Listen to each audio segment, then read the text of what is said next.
بسم اللہ الرحمن الرحیم۔ دوستو السلام علیکم۔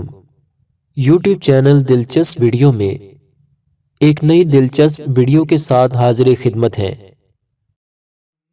یہ خیال کیا جاتا ہے کہ اس روئے زمین پر فرعون کی موت سب سے افسوسناک موت تھی، کیونکہ اس نے اپنے آپ کو دنیا کا تخلیق کار سمجھنا شروع کر دیا تھا۔ اسی لیے رب حقیقی نے رہتی دنیا تک اسے عبرت کا نشان بنا دیا۔ فرعون کے زوال کا وقت تو اسی وقت شروع ہو چکا تھا جب فرعون نے ایک مرتبہ خواب دیکھا کہ بیت المقدس کی طرف سے ایک آگ نکلی جس نے سارے مصر کو گھیر لیا اور تمام قبطیوں کو جلا ڈالا، مگر بنی اسرائیل کو آگ سے کوئی نقصان نہ پہنچا۔ یہ عجیب و غریب خواب دیکھ کر فرعون پریشان ہو گیا۔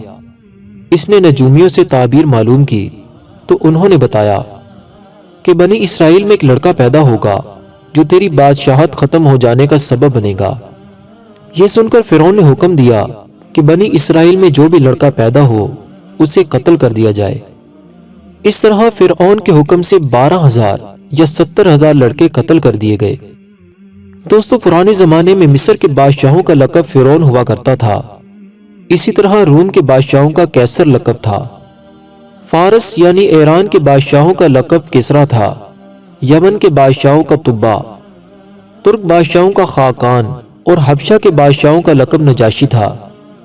مصر کے جتنے بھی بادشاہ گزرے ان سب میں حضرت موسیٰ علیہ السلام کے دور کا فرعون سب سے زیادہ بد اخلاق، سخت دل اور ظالم تھا۔ فرعون کا نام ولید بن مصعب بن ریان تھا اور اس کا تعلق قبیلہ قبطیہ سے تھا۔ حضرت یوسف علیہ السلام کے دور کے فرعون کا نام ریان بن ولید تھا جو کہ ایمان لے آئے تھے۔ حضرت یوسف علیہ السلام اور موسیٰ علیہ السلام کے دور کے فرعونوں کے درمیان 400 سال سے زیادہ کا فاصلہ تھا۔ دوستو، ہم نے اپنی استطاعت کے مطابق آپ تمام ناظرین کے لیے کچھ انفارمیشن اکٹھی کی تھی۔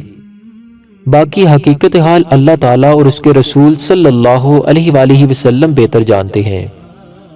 آپ کو یہ ویڈیو کیسی لگی اور آپ کی معلومات میں اس ویڈیو سے کتنا فائدہ ہوا ہے، کمنٹ باکس میں اپنی رائے کے اظہار سے ہمیں ضرور بتائیے گا۔